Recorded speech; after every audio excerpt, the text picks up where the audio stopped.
give him a fistful of oats once a month. And there's not a racehorse in the country fit to keep up with him. And do you know he's that intelligent? If you gave him a scrap of oats in the morning, he'd put some of it aside, for fear it might be scarce the morning after. You may smile, sir. But it's not a word of a lie. Isn't it often enough I was so short myself, I had to steal a little of his? Only for that donkey, we'd often go hungry. Isn't that right, Sive? Oh, true for you, Pedro, true for you, boy. And sure you remember the day he went swimming into the river and brought poor Mickeline to land and he getting carried away by the current? Of course I remember it, sure. Why wouldn't I remember it? And the day I was offered £5 from him. £5. I'm glad you remember that. £5 into the heel of the fish. I had the money dear in me hand and the bargain made. But sure, when that Amadon saw... when that Amadon saw the donkey in tears because we were parting with them, sure what he could do was renege on the bargain. Yes, useless. Speak easy, I tell you. He understands every word we say. Look how he cocks his lug. Punt, did you say £1, sir? A punt a walk. Is it £1 you'd offer for a fine young donkey fit to go 20 miles a day at his ease? The most mettlesome and far-sighted donkey ever walked the roads since the first donkey came to Ireland. That's right. Yeah. You'll have to do better than that, sir. What do you mean? You'll have to give me £2 at the very least. A fool, me fine donkey sold for £2, huh? Don't be hasty now, sir. In the honour of God, don't be galloping away like that now. But on my oath, you're a hard man to deal with in no mistake. But I suppose half a loaf is better than no bread. Well, if it's £1 is all they'll give me, it's £1 I have to take. But it's highway robbery, and that's all that's in it. All right, so then, sir. £1 it is. But sure, you'll throw in sixpence for each of the children. You will. Oh, God bless you, sir. You will. So the bargain was settled and I gave the £1 and the sixpence to each of the children around me as she asked. But then the wife began calling. There wasn't a beggar at the fair who didn't bring their children all demanding and clamouring. No, that's it. Go in. The uproar they made and the hullabaloo. Wasn't I the sorry man? I didn't give the £2 straight off, instead of agreeing to their foxy bargain. Oh. As I rode up through Galway town to sea for recreation, on the 17th of August my mind was elevated. There were multitudes assembled with their tickets at the station. My eyes began to dazzle and I hoped to see the races with me whack. Foldy-doo, foldy-diddly, idle day. Oh, they're not singing no song. One. There were passengers from Limerick, there were people from Kinvara, there were gentry from Cork City and from Clare and Tipperary. There were multitudes from Arranach, and lads from Connemara, and sportsmen down from Dublin for to join the Galway Blazers with me whack. Foldy-doo, foldy-diddly, idle day. It's there to see the pipers and the fiddlers competing, the nimble-footed dancers and they tripping on the daisies. There were others crying cigars and lights and bills of all the races, with the colour of the jockey and the prize and horses' ages with me whack. Foldy-doo, foldy-diddly, idle day.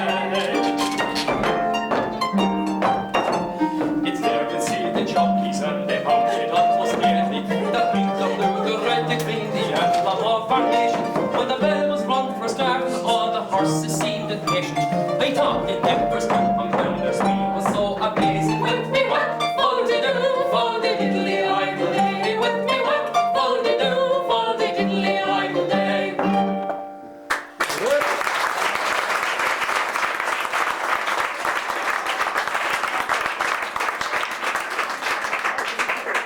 The last of the great literary figures we meet this evening is Abbey Theatre playwright John Millington Synge, author of The Playboy of the Western World. From descriptions of him by members of the Abbey Theatre Company, he sounds a kindly and patient man.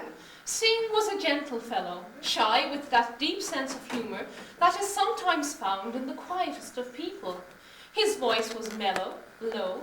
He seldom raised it. During rehearsals of his plays, he would sit quietly in the background, endlessly rolling cigarettes. But even he was not always patient. There were riots at the first production of The Playboy of the Western World in 1907, many considering it an unflattering portrait of Irish people. And many women were outraged at public reference to so private a garment as a shift. To one such, a sister of an old enemy of his, Synge dedicated the following poem.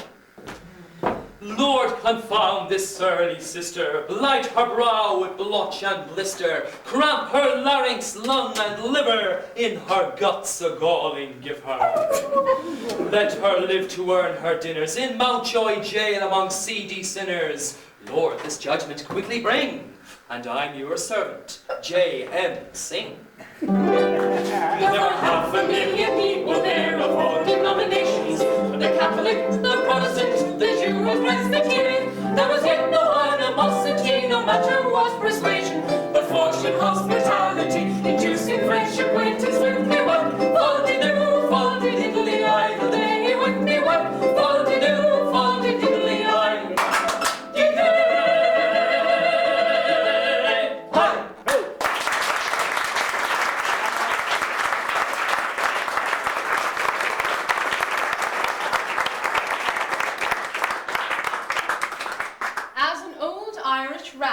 It.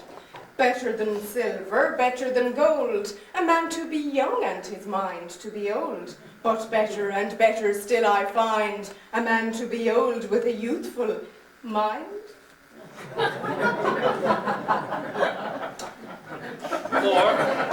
as another old Ron puts it, do as great King Goira did, that king so noble-hearted. Fame lasts longer than the world, so take your wealth and part it. But we are also told never to look for thanks, for people are very hard to please.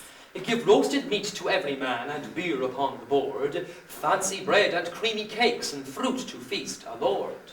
Give every food and every drink, it would not be enough, for every man would loud complain that still he wanted snuff. And with those ancient verses from some disillusioned bard, we bring tonight's entertainment to a close.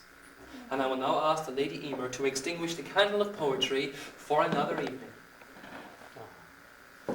We hope you have enjoyed your visit to Dungoira and our songs and tales. For it is said that nothing sorrowful ever happens to those who have heard them. Married couples who have listened to them together shall have fine airs.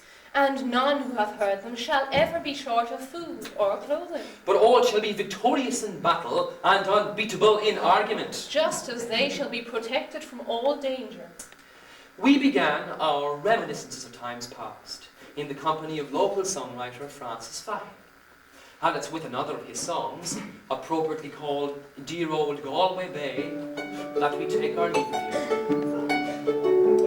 'Tis far away I am to a day from scenes I roamed a boy, and long ago at the home I know I first saw Illinois, but time nor tide nor waters wide could win my heart away.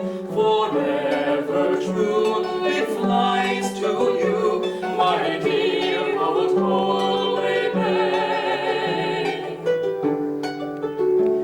The blessings of a dear old man be with you night and day. The blessings of the lonely man whose heart will soon be clay. 'Tis all the heaven I'd ask of God upon my dying day, my soul to soar forevermore. Above you, Galway Bay.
ladies and gentlemen, first of all, thank you for being here with us in Dungur this evening, and indeed for being such a warm and an appreciative audience.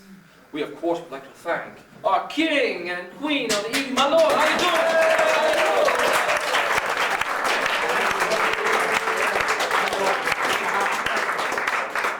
We, of course, would also like to thank the rest of your large entourage here this evening, all travelling with Go Ahead Tours. Thank you, one indeed, for coming on board.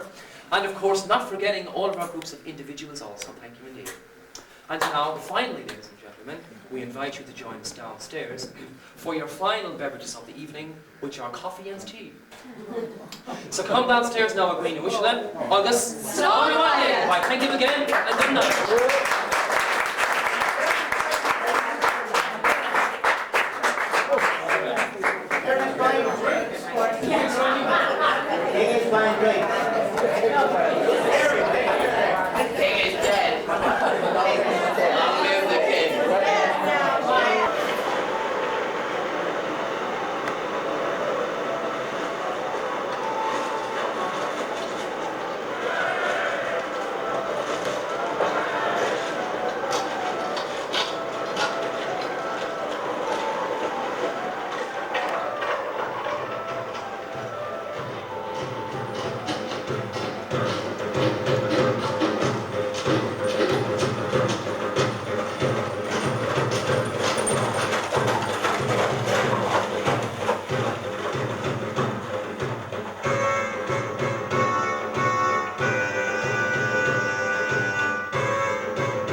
That is not being repeated, is it? No.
We came into the castle of Limerick at about 1 o'clock on the 18th of May, 1642.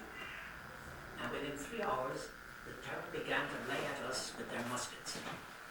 The enemy shot little at us on the 29th of May, but we could still hear them going on with their work as they laboured to undermine us. We began our countermining on the east side of the castle on May the 30th. By June the 1st, we could hear them at work mining in St. Nicholas Yard, but we could not shoot at them with our muskets because a wall sheltered them. This evening of June the 2nd, the moon was full, but she was not fuller of light than our hearts were of heaviness, fear, and sorrow. The tides and winds were fair, but no ships appeared, no help, no comfort, only hunger, sickness, and weakness. Our fortunes improved little over the next 2 weeks.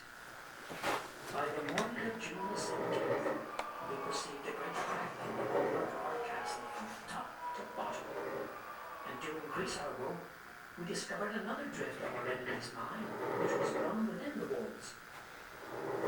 What grieves the hearts of many is the woeful yelling of the many miserable, sick, starving, and dying, so that we are glad when they die and their wails cease. When the upper part of the bulwark fell down, almost as far as the sallyport door, at 1 o'clock on the morning of June the 21st, we realized that we were in imminent danger